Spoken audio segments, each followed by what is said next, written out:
तो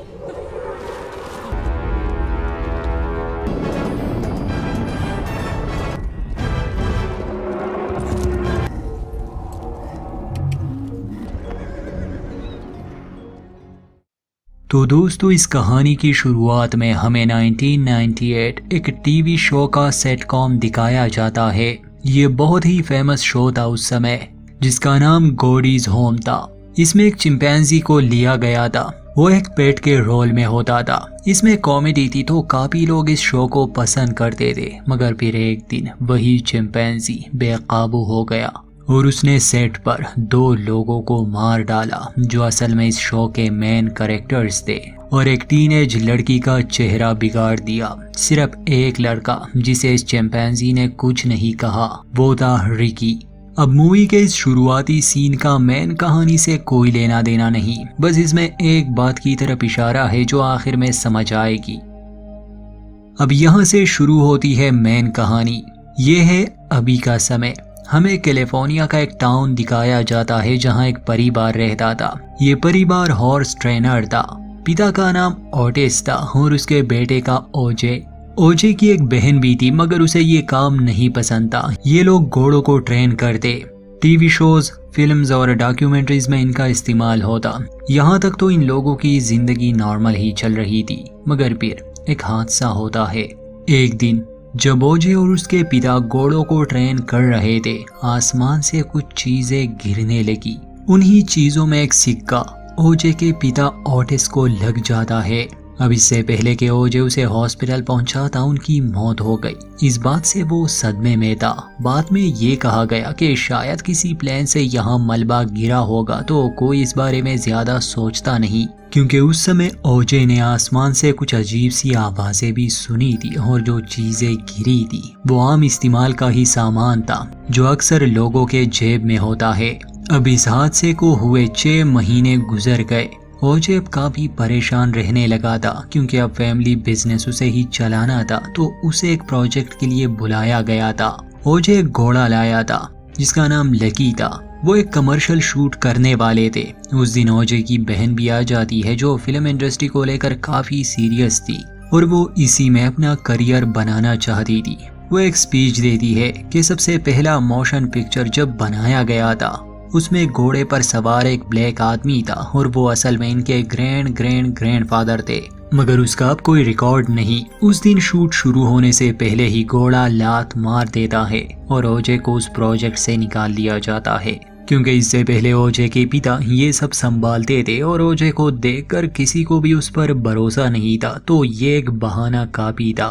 खैर, ओजे और उसकी बहन वापस घर की तरफ आ रहे थे। ओजे की बहन का नाम एमी था। एमी ओजे के साथ नहीं रहती थी, मगर अब वो ओजे के साथ रहने वाली थी, क्योंकि जब से इनके पिता गए हैं, इनका बिजनेस सही से नहीं चल रहा और ओजे ने अपने बहुत से घोड़ों को बेच दिया है। ओजे ने जिसको अपने घोड़े बेचे थे वो एक वेस्टर्न थीम पार्क का मालिक था। असल में ये लड़का रिकी था, जो मूवी के शुरुआत में हमें दिखाया गया था। अब उसने एक्टिंग छोड़ दी थी और अपना ये पार्क बना लिया था। ओजे और एमी जब उसके ऑफिस में जाते हैं तो ओजे उसे अपना बेहतरीन घोड़ा, जिसका नाम उसने लकी रखा था, वो बेचने की ऑफर करता है। उस समय एमी उसके ऑफिस में गॉड इज शो का कुछ सामान देख लेती है। वो इससे काफी इम्प्रेस हो जाती है और रिकी भी उसे अपने उस शो और हादसे के बारे में बताता है। अब घोड़ा बेचने के बाद ओजे और एमी शाम को जब वापस घर आ रहे थे तो एमी उसके साथ रुकने का कहती है। अब उस रात होता कुछ यूं है कि एमी घर में म्यूजिक ऑन करती है और ओजे बाहर घोड़े को देखने जाता है। जैसे ही वो उसे खोलता है, वो घोड़ा डर जाता है और भाग जाता है। घर की लाइट अचानक से फ्लक्चुएट होने लगी। एक बार फिर से ओजे को आसमान से कुछ आवाजें आती है और इस बार वो एक अजीब सी उड़ती हुई चीज को देख लेता है, मगर वो बादलों में ही गायब हो जाती है। इसके बाद लाइट वापस आ गई। ओजे घर आता है।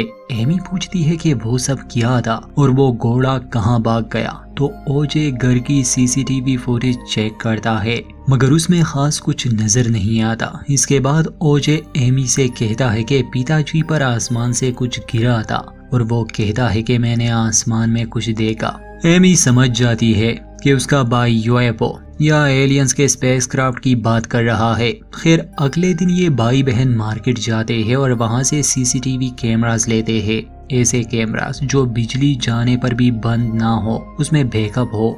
उसी मॉल में इनकी मुलाकात एंजल नामी टेक्नीशियन से होती है, जो बाद में कैमरास इंस्टॉल करने भी आता है। और जब वो देखता है कि ओजे सभी कैमरास आसमान की तरफ सेट कर रहा है तो उसे भी शक होने लगा। दोपहर को एमी एक डिकॉय उस पार्क से चुरा कर ले आती है, क्योंकि अगर आसमान में ऐसा कुछ है, वो जिंदा चीजों का शिकार कर रहा है, तो वो इसे एक जानवर समझकर उठा लेगा। मगर ये एक तेरी थी इनके पास। रात को जब एमी सो रही थी और ओजे बाहर जाता है, पहले तो उसे छोटे एलियंस के कॉस्ट्यूम पहने हुए बच्चे नजर आते हैं जो उन्हें डराने आए थे, क्योंकि एमी ने पार्क से वो नकली घोड़ा चुरा लिया था। उनके जाने के बाद ही ओजे को बाहर वो भागा हुआ घोड़ा मिलता है। जैसे ही वो उसे वापस फार्म में ला रहा था, फिर से आसमान में कोई हलचल होती है। वो घोड़ा भाग जाता है। इस बार ओजे साफ साफ देख रहा था कि वो यूएफओ उस नकली घोड़े को अपनी तरफ खींच लेता है। उस समय एमी भी अपनी आंखों से उस चीज को देख रही थी। अब एंजल जो था वो अपने शॉप से ये फुटेज देख रहा था, मगर एक सीसीटीवी कैमरा पर कीड़ा आके बैठ जाता है, इसलिए इन्हें साफ कुछ दिखाई नहीं देता। मगर खुद ये उस गोल आकार वाली चीज को आसमान में देखते हैं। वो साइज में बहुत बड़ी थी, तेज थी और छुपने में माहिर। यही वजह थी कि कोई भी उसे आज तक देख नहीं पाया। अगली सुबह एमी और ओजे डिसाइड करते हैं कि वो इस यूएफओ से फेम हासिल करेंगे। वो एक प्रोफेशनल डॉक्यूमेंट्री वाले को इस हादसे के बारे में बताते हैं और उसे यहाँ आने की ऑफर भी करते हैं, मगर उसे इन बातों पर विश्वास नहीं हो रहा था और वो इनकार कर देता है। उसी दिन एंजल आता है, क्योंकि वो चुपके से इन्हीं के घर की फुटेज देख रहा था और कल रात जो हुआ उसे भी थोड़ा बहुत अंदाजा था। खैर आते ही वो एक पहाड़ी की तरफ देखने लगा और हैरानी से कहता है कि ये तो सच है। वो एमी और ओजे की तरफ देखता है, उनसे पूछता है कि तुम लोग अभी भी नहीं समझे ना? तो वो उसे फुटेज दिखाता है। उस फुटेज में पहाड़ी के ऊपर एक बादल बिल्कुल भी नहीं हिल रहा था। इसका मतलब कि वो यूएफओ पिछले 6 महीनों से बादलों में छुपा हुआ है।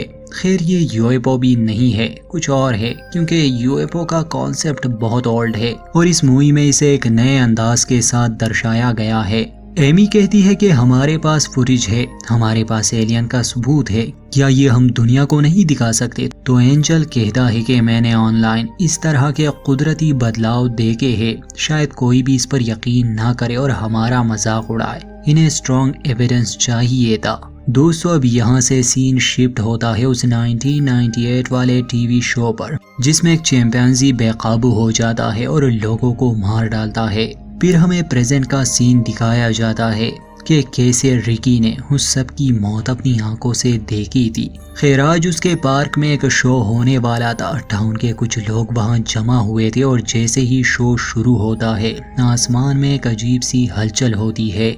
दर्शकों को लगा शायद ये शो का हिस्सा है, मगर असल में ये वही एलियन यूएफओ था जो इनकी तरफ बढ़ रहा था। हमें साफ तो दिखाई नहीं दिया जाता, मगर वहाँ जितने भी इंसान थे वो यूएफओ उन्हें अपनी तरफ खींच चुका था। हमें इस यूएफओ के अंदर का सीन दिखाया जाता है जो इन्हीं लोगों को अपने अंदर समा रहा था और वो सभी चीख रहे थे, चिल्ला रहे थे। तो शुरुआती सीन में जब ओजे और हमें आसमान से वो चीखें सुनाई दे रही थी, असल में वो जानवरों और इंसानों की थी जिसे ये एलियन पहले ही ले चुका था और जो एक्स्ट्रा सामान था वो वापस जमीन पर गिरा रहा था। शाम को जब ओजे पार्क में पहुंचता है तो वो देखता है कि वहाँ इंसान नहीं है, उसका घोड़ा लकी वहाँ था और इससे पहले कि वो उसे वापस घर ले आता, उसे फिर से यूएफओ नजर आता है। वो ओजे को भी अपनी तरफ खींचने वाला था, मगर ओजे एक शेल्टर में चला जाता है और यूएफओ के उस झटके की वजह से वो बेहोश हो जाता है। रात को जब उसे होश आता है तो यूएफओ वहाँ नहीं था। ओजे अपनी बहन एमी को कॉल करता है और उसे समझाता है कि असल में ये कोई यूएफओ नहीं है, ये एक शिकारी जानवर है किसी और प्लेनेट से, और अपनी भूख मिटाने के लिए ये आसपास शिकार करता है क्योंकि इसे लगता है कि ये इसका प्लेनेट है। ओजे कार में बैठ जाता है और अपने घर की तरफ जाने लगा। अब एंजल वहां से निकलने वाला था मगर कार बीच रास्ते में ही बंद पड़ जाती है और जब भी ये एलियन आसपास होता है इलेक्ट्रॉनिक चीजें काम करना छोड़ देती है। एंजल वापस घर की तरफ भागता है और थोड़ी देर बाद ही ने घर के ऊपर से काफी भयानक आवाजें सुनाई देती है जो असल में उन इंसानों की थी जिसे ये एलियन हजम कर रहा था, क्योंकि वो एलियन अब घर के ऊपर था। बारिश हो रही थी मगर ये एलियन ठीक घर के ऊपर था इसलिए घर पर बारिश नहीं हो रही थी और फिर वो एलियन उन मरे हुए इंसानों की चीजें फेंकने लगा और उन चीजों के साथ खून भी बरसने लगा। ये सब एंजल और एमी को बहुत डरा देता है। उस समय ओजे भी कार में इस जगह पहुंच गया मगर जैसे ही वो घर के करीब जाता है कार बंद हो जाती है। ओजे देखता है कि एलियन घर के ऊपर है और फिर घर से होते हुए वो उस जगह आता है जहां ओजे की कार थी। ये एलियन साइज में बहुत ज्यादा बड़ा था। तब वो नकली घोड़े को आसमान से फेंक देता है। अब ओजे इस एलियन की एक कमजोरी जान गया कि अगर इसकी तरफ ना देखो तो ये शिकार नहीं करता, तो वो बिना डरे ही अपने कार में होता है। सुबह वो एमी और एंजल को लेता है और इस जगह से दूर चला जाता है। टाउन के उस हादसे के बाद न्यूज में बताया जा रहा था कि कोई जानवर खुला घूम रहा है जो लोगों का शिकार कर रहा है मगर किसी को अभी तक ये पता नहीं था कि असल में वो एलियन है। ओजे कहता है कि हमें वापस जाना होगा, हमें घोड़ों का ख्याल रखना होगा। एमी और ओजे की बहस होती है मगर आखिर में एमी को अपने भाई की बात माननी ही पड़ती है। एलियन का खतरा होने के बावजूद ये तीनों वापस आते हैं और अगले ही दिन वो फेमस कैमरामैन विनकोट ये खबर सुन के आता है और इनसे माफी मांगता है कि मैंने तुम्हारी बात पर विश्वास नहीं किया, मगर अब वो यहाँ की फुटेज लेने आया था और वो अपने साथ एक ऐसा कैमरा लेके आया था जो बैटरी से नहीं चलता। तो अगर इस चीज के आसपास होने से इलेक्ट्रॉनिक डिवाइसेस काम करना बंद कर दे तब भी ये लोग उसकी फुटेज ले पाएंगे, क्योंकि इस चीज का सबूत दुनिया को दिखाना बहुत बड़ी बात थी। खैर ये मीटिंग करते हैं। विनकोट पूछता है कि आखिर उस चीज को हम बाहर कैसे लाएंगे, तो ओजे जवाब देता है कि उसे भूख लगने वाली है, जल्दी वो शिकार के लिए बाहर आएगा। विनकोट कहता है कि शायद हमें चारे के तौर पर एक घोड़े को उसके सामने लाना चाहिए, मगर एंजल कहता है कि नहीं, ये दोनों घोड़े की बलि नहीं देने वाले। ओजे कहता है कि उस चीज को मैं बाहर लाऊंगा, बस तुम तैयार रहना। वो एक जानवर ही तो है, वो इस ग्रह से नहीं है। हर जानवर के अपने रूल्स होते हैं और मैं उसके रूल्स जानता हूँ। मैं ये भी जानता हूँ कि उसे क्या खाना पसंद नहीं और उसका शिकार होने से कैसे बचे। इसके बाद ये लोग एक जाल बिछाते हैं। इनका मकसद उस चीज से लड़ना या उसे मारना नहीं था, बल्कि उसकी साफ फुटेज लेनी थी। अभी तक बाकी दुनिया को इस बारे में पता नहीं था और अगर उन्हें पता चल गया तो वो यहाँ आना शुरू कर देंगे और अजीब से हालात बन जाएंगे। ओजे घोड़ों पर बैठ जाता है। विनकोट और एंजल एक जगह कैमरा संभालते हैं और एमी सीसीटीवी फुटेज पर नजर रखती है। इससे पहले कि एलियन बादलों से निकलता वहाँ एक बाइक वाला आता है। उसे भी इस जगह के बारे में शक था, मगर उसे पता नहीं था कि यहाँ चल क्या रहा है। एमी उसे मना भी करती है कि ये जगह खतरनाक है, यहाँ से चले जाओ, मगर वो नहीं मानता और जैसे ही वो आगे मैदान में जाता है वो उस एलियन के करीब हो जाता है। उसकी बाइक बंद पड़ जाती है, वो जमीन पर गिरता है। ओजे उसकी मदद करने जाता है मगर एलियन को भूख लगी थी, इसलिए वो उस आदमी को अपनी तरफ खींच लेता है। एलियन अब साफ दिखाई दे रहा था। विनकोट और एंजल उसकी फुटेज ले रहे थे। ओजे उससे भाग रहा था इससे पहले कि वो ओजे को और उस घोड़े को भी निगल लेता। ओजे एक शेल्टर में छुप जाता है। अब मिस्टर विनकोट ने पूरी जिंदगी जानवरों की फुटेज ली थी और अपनी आंखों से यह अद्भुत नजारा उसे हैरान कर देता है।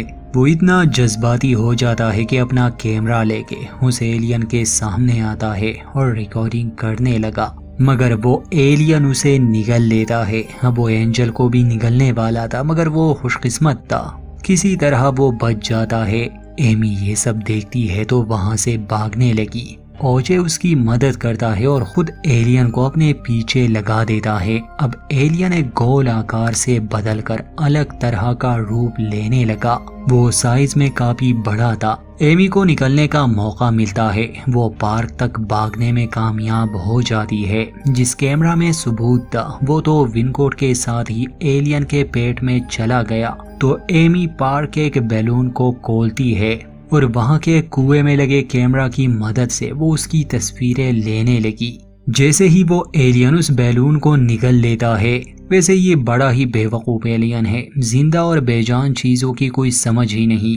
उस बैलून की गैस और फटने की वजह से वो एलियन भी फट जाता है, मगर उसके खत्म होने से पहले ही एमी ने उसके फोटोज ले ली थी। आगे दुनिया को इस सब के बारे में पता चलेगा। आखिर में वो अपने भाई ओजे को जिंदा देखती है तो उसे खुशी होती है।